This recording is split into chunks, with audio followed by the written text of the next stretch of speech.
Hello folks, welcome to the channel. If you wish to learn how to edit the host file, then watch this video. So this is a very simple thing. We just need to enter one command and we will click the Windows and the R button together and we will enter this command C drive slash Windows backslash system32 backslash drivers backslash etc and press enter. And you will come to the host file.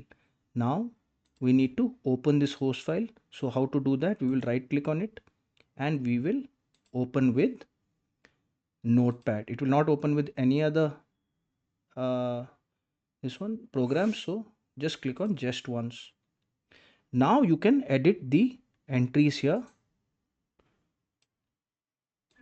and as you wish you can put the values, and then you go to file, save. Don't go to save as, because we need it in the same folder at the same location, same file path.